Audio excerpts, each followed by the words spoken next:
Assalamualaikum warahmatullahi wabarakatuh. Halo Nanda Solih-Soliha, apa kabar semuanya? Insya Allah kita semua masih dalam lindungannya ya. Nah, pada pembahasan kali ini Miss akan membahas tentang bahasa Sunda. Bahasa Sunda ini dipelajari sama kelas 3 dan 4. Materinya sama ya. Kemarin Miss sudah menyuruh kalian untuk menulis tentang kandang kecap. Kandaga kecap itu apa ya?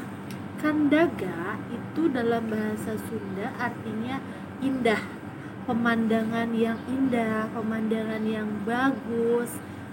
Biasanya kata-kata kandaga itu merujuk pada tempat-tempat wisata, kayak tempat-tempat wisata alam ya, yang indah-indah gitu, yang bagus-bagus, kayak pegunungan, pantai gitu ya, kemudian hamparan sawah yang hijau. Nah, itu disebutnya kandaga. Kandaga itu artinya adalah pemandangan yang indah ya. Jadi tidak harus selalu objek wisata, tapi kalau misalkan kita melihat dalam bayangan kita itu indah gitu. Nah, kecap itu artinya kata. Jadi dibacanya kecap, bukan kecap ya. Kecap. Kecap itu artinya kata. Nah, kemarin kan nulisnya ini ya, tentang kandaga kecap. Nah, coba dilihat yang pertama. Ada kata bentang. Bentang itu di situ diartikan sabangsa banda langit nukacida jauhna ti bumi. Sabangsa itu sebangsa, benda langit maksudnya benda yang ada di langit ya. Yang kacida itu terlalu ya, kacida itu terlalu jauh. Nah, jauhna itu jauh. Jadi bentang adalah benda langit yang sangat jauh, ada dari bumi. Ti itu dari, jadi bumi itu bumi ya. Jangan keliru, karena dalam bahasa Sunda bumi itu bisa diartikan bumi ya, dalam artian bumi yang sesungguhnya, atau juga bisa diartikan tempat tinggal, rumah. Bentang itu artinya bintang ya. Dia adalah bintang, yaitu benda langit yang sangat jauh ada di langit, sangat jauh dari bumi. Kemudian ada bulan, satelit bumi di langit ya. Kalau ini mah mirip-mirip ya, bahasa Indonesia juga sama artinya. Caah, caah itu banjir, bekah, ngagedean caina atau walungan, serta kiruh lantaran katambahan cileungcang pohara lobana. Jadi caah itu artinya banjir ya, tapi banjir ini dalam orang Sunda beda-beda. Jadi caah itu bisa diartikan banjir gitu ya. Jadi kalau di Sunda ada yang banjir itu airnya bening ya. Biasanya ini terjadi sama mereka-mereka yang rumahnya itu di pinggir sungai ya. Jadi saat air sungai meluap, dia itu rumahnya ikut terendam, tapi airnya bening. Nah, itu bukan caah. Kalau caah itu yang biasa kita rasakan ya di kota di Bekasi, terutama yang kemarin tanggal 1 Januari. Siapa yang kena caah? Siapa yang kena banjir? Nah, caah itu banjir ya, banjir yang airnya itu kotor. Oke, jadi kalau banjir itu di orang Sunda ada macam-macam. Ada yang banjir itu ada banjir bandang, ada banjir yang airnya itu bening, ada banjir yang airnya keruh. Nah, caah adalah banjir yang airnya itu keruh ya. Hujan poyan, keur hujan tapi panon poe nyorot. Hujan poyan itu keur hujan, sedang turun hujan, tapi matahari, panon poe itu matahari ya. Panon poe itu matahari ya. Nih matahari, nih panon poe nyorot Nyorot itu bersinar terang, jadi istilahnya panas lah gitu. Jadi maksudnya adalah hujan yang turun saat matahari sedang terik. Nah, itu disebutnya hujan poyan. Kalau di beberapa daerah ya suka ada mitos tentang hujan poyan. Katanya hujan poyan itu adalah hujan orang mati. Jadi katanya kalau misalkan ada yang meninggal, terus ada hujan tapi panas, katanya itu teh ada yang meninggal di beberapa daerah ya. Itu mitos ya, itu mitos. Karena sebetulnya hujan poyan itu tidak ada hubungannya sama orang meninggal.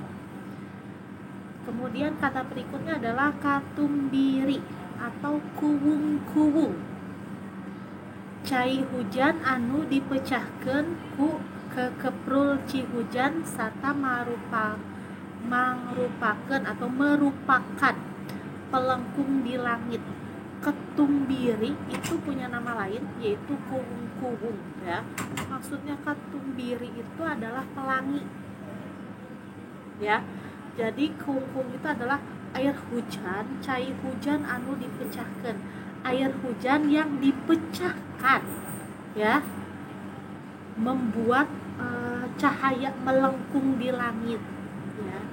Air hujan yang ditumpahkan melengkung, membuat cahaya melengkung di langit, itu namanya pelangi. Jadi katumbiri adalah pelangi. Kebon. Nah, kalau kebon ini tanah darat nu dipelakan palawija atau rupa-rupa tatangkalan nu aya hasilna.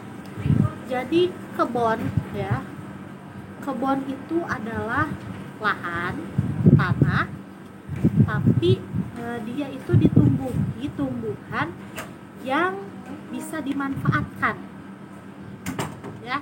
Jadi kalau misalkan tanah itu tumbuhannya itu adalah tumbuhan biasa ya, misalkan dia itu tumbuhannya tumbuhan hias semua gitu ya, itu bukan kebun kalau kata orang Sunda. Jadi kebun itu hanya tanah yang ada tumbuhan-tumbuhannya, tumbuhan-tumbuhan yang dimanfaatkan. Biasanya tumbuhan yang ditanam itu adalah buah-buahan, sayur. Nah, itu namanya kebun ya.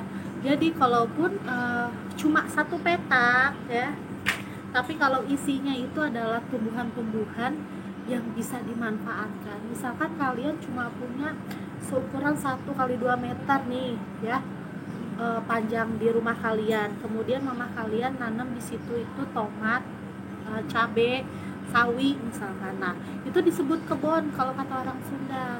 Tetap ya, kebun. Jadi kebun itu syaratnya tanahnya harus ditanami pohon-pohon yang bisa dimanfaatkan sama kita. Jadi bisa kita panen untuk diri sendiri ya. Ada lagi lalap. Lalap itu maksudnya sayuran ya, sayuran nusok di dahar atah dipakai coel sambal. Jadi lalap itu kalau istilah kerennya lalap itu salad ya.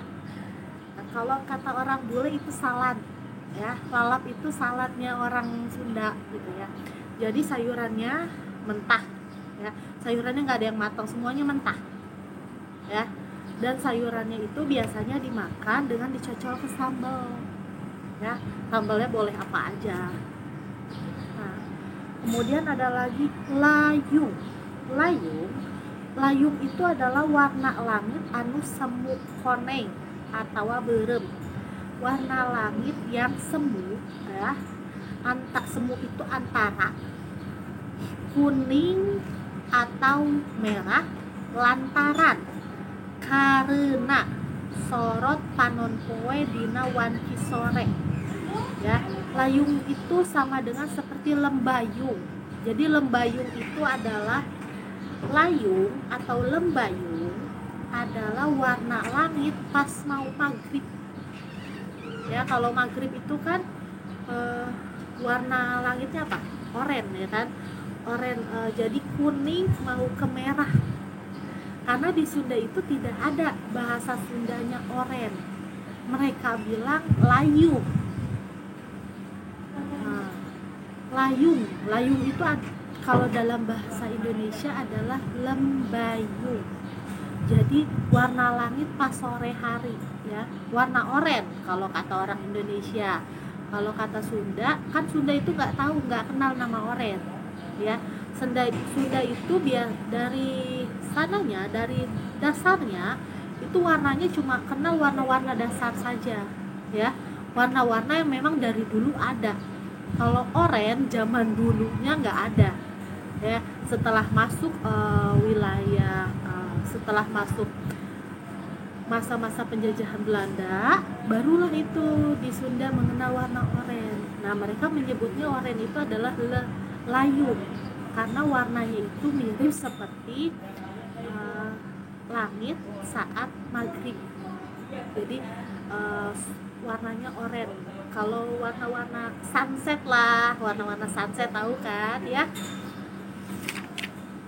Next, ombak tahu kan, ombak itu, ombak adalah gulungan air yang ada di lautan, ya.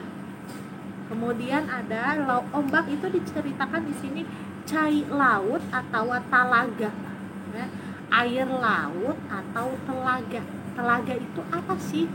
Telaga itu kayak danau, ya. Telaga itu danau tapi dia lebih besar dari danau.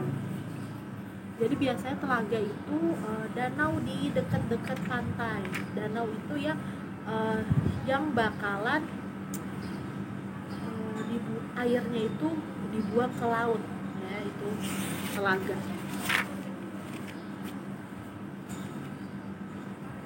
Cai laut atau talaga gede nu gerak ku sabab katiup angin.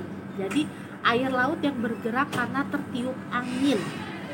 Katenjona siga ting suruwuk itu maksudnya beradu, berantem.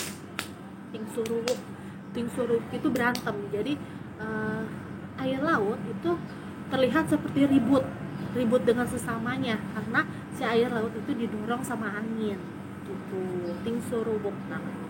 Ombak. Purnama. Nah, bulan di langit anu moncrong bulet, ya, atau biasa kita sebut bulan purnama. Jadi kalau misalkan di Sunda misalkan nuju purnama, sedang purnama, maksudnya adalah sedang bulan purnama, ya. Nuju itu sedang, purnama. Jadi kalau menyebutkan bulan purnama itu kalau di Sunda namanya purnama aja, ya. Purnama itu jadi pas bulan dalam keadaan bulat total, terlihat semua lingkaran bulatnya, itu purnama. Biasanya purnama itu terjadi 3 hari dalam satu bulan, ya. Yang terakhir adalah samagaha, yaitu poek. Samagaha itu poek adalah gelap atau remang-remang. Renyem itu remang-remang, ya. Renyem itu remang-remang. Maksudnya gelap. Kalian gimana sih kalau misalkan lagi malam mati lampu gitu, ya? Ada sih cahaya, ada gitu. Tapi tetap aja gelap. Ya kan, kayak gitu, renyem. Dina waktu bulan kalangkang ku panon poe gerhana, ya, saat bulan tertutupi. Kalangkang itu tertutupi, ya, tertutupi nih kalangkang. Ku panon poe, ya. Jadi poek atau hitam atau remang-remang pada waktu bulan tertutupi oleh matahari, itu namanya gerhana, ya. Jadi samagaha itu adalah gerhana. Nah, kalau kita sudah mengerti kata-kata itu, nanti kita akan mengisi latihan yang ini. Di sini ada pilihannya ya nanti ya. Ini untuk tugas berikutnya. Insya Allah tugasnya itu nanti dibikin, terserah kalian mau ditulis tangan atau mau Google Form ya. Nanti tulis aja di bawah maunya kayak gimana ya. Biar kalau mau Google Form nanti bisa bikinin, kalau mau tugasnya tulis tangan boleh tulis tangan. Oke, sampai sini ada yang mau ditanyakan lagi? Oh, yang tentang kemarin ya, wisata budaya, yang catatan yang ini bukan ya, yang wisata budaya ya. Nah, wisata budaya Miss bacain ya sajanya. Tata wisata ka Purwakarta, di Jatiluhur terus ke Cirata, mimi wisata ka Sukabumi, Salabintana Palabuhan Ratu. Tempat wisata di tapak Sunda pada ngajungjung di mana-mana. Wisata alam endah kacida, matak seni matak narik hati. Klung wisata kasaun angklung, di ujung Berung silat bejana Nanjung. Bang di Bandung ka kota Lembang, kamari bayak Tangkuban Parahu. Wisata seni budaya seni Cianjuran Kamaswur di Cianjur, seni Jaipongan seni Sisingaan, Bang Tingtung Bang di Karawang Subang. Nah, jadi teks ini menjelaskan tentang wisata. Pertama, coba bait pertama dilihat ya, sambil dilihat bukunya. Tata wisata ke Purwakarta. Nah, wisata ke Purwakarta ada Jatiluhur terus ke Cirata ya. Ini jadi sajak ini tuh menceritakan orang yang suka jalan-jalan ya. Dia menceritakan dari satu tempat ke tempat lain. Mungkin ada yang kurang mengerti di bagian mana? Oke, Miss bahas aja semuanya ya. Wisata mimi wisata ke Sukabumi, Salabintana Palabuhan Ratu ya. Salabintana itu nama tempat, Pelabuhan Ratu juga nama tempat, Jatiluhur itu nama tempat, Cirata itu nama tempat, gak boleh diartikan ya. Satu ya, aturannya adalah nama tempat, nama orang ya, itu gak boleh diartiin ya. Nama tempat tetap nama ya, tempat gitu. Walaupun namanya Saung Angklung.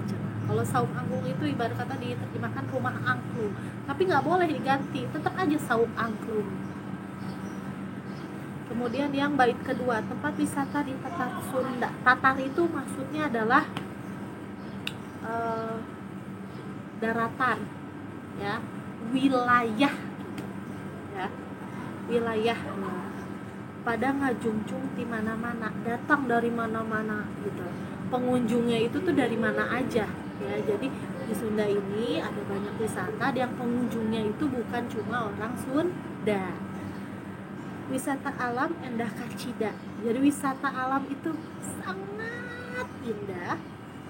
Wisata seni itu menarik hati ya. Klung wisata ke Saung Angklung ya. Wisata ke Saung Angklung. Saung itu sama seperti pondok atau rumah gitu ya, tempat gitu, saung gitu.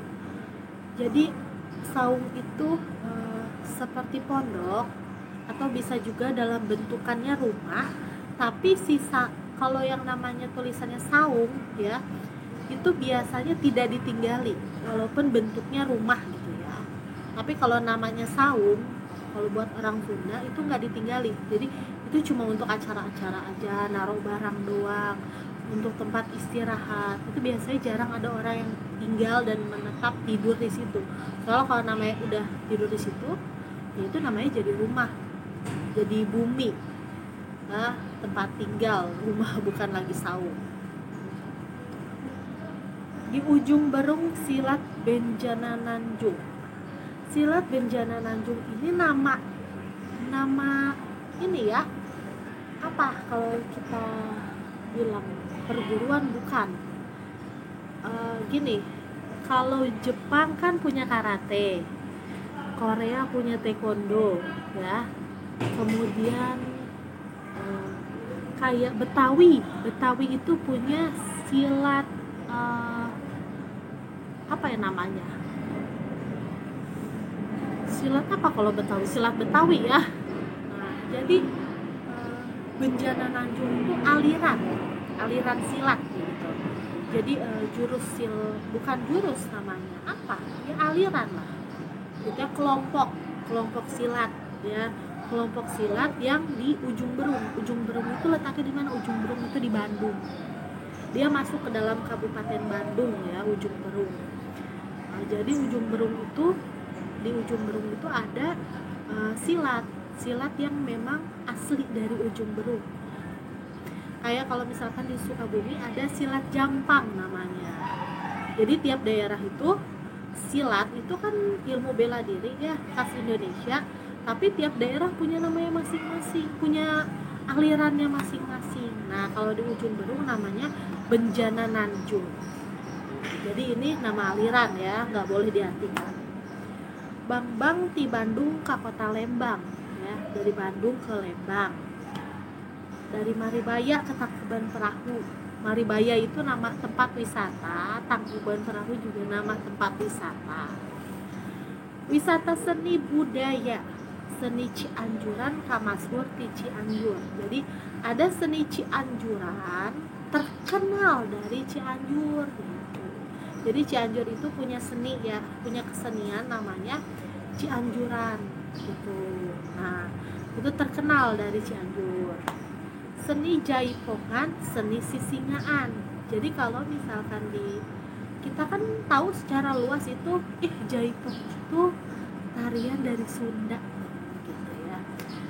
Jaipong itu seni Sunda loh. Aslinya ya memang dari Sunda, tapi Jaipong itu yang pertama punyanya Karawang gitu. Jadi di Sunda itu kan banyak ya macam-macamnya. Nah, Jaipong itu dari Karawang, Sisingaan dari Subang gitu. Jadi tapi orang-orang di luaran kenalnya itu Jaipongan itu yang punya orang Sunda. Jadi walaupun kita bukan orang Karawang, kita bisa mengakui juga Jaipong dari Sunda ya. Nah, sampai sini ada yang mau ditanyakan? Selanjutnya Miss tutup dulu sampai sini pembelajaran kita ya. Wassalamualaikum warahmatullahi wabarakatuh. Kalau masih ada yang mau ditanya, sebetulnya bahasa Sunda itu mudah gitu ya, sama seperti bahasa-bahasa yang lain. Kenapa kita bisa mengerti? Kadang ada beberapa anak-anak di rumah ini Miss bicara bahasa Sunda paham artinya, tapi nggak bisa balas. Nah, kebanyakan bahasa daerah itu memang seperti itu. Banyak anak-anak sekolah kita gitu ya, anak-anak usia sekolah, misalkan dia dari Sunda, asalnya ayah ibunya Sunda gitu, tapi karena dia jauh di perantauan, lama di perantauan, biasanya bahasa Sundanya itu nggak bisa ngomong balik. Mengerti apa yang diucapkan itu mengerti, tapi tidak bisa membalas dengan ucapan bahasa Sunda juga. Sama bahasa Jawa juga pasti banyak ya teman-teman yang ayah ibunya dari Jawa, kakek neneknya dari Jawa, tapi saat pulang ke Jawa kamu nggak bisa membalas bahasa Jawa. Kamu ngerti mereka ngomong apa, kamu ngerti, kamu paham, tapi nggak bisa balas. Banyak yang kayak gitu. Jadi intinya gini, kalau kamu berbicara bahasa yang tidak kamu ngerti ya, mau itu bahasa asing atau bahasa daerah apapun, coba lihat, perhatikan mimik muka orangnya. Nah, biasanya dari situ kita punya insting tersendiri, ini artinya itu loh, tapi kita nggak bisa ngebales. Nah, gimana caranya? Kalau kita mau ngebales ya, mau membalas dengan bahasa yang sama ya, otomatis kita harus belajar. Tapi kalau cuma sekedar paham, kalian bisa mempelajari semua itu lagi ekspresi muka. Oke, semoga bermanfaat tipsnya. Dadah.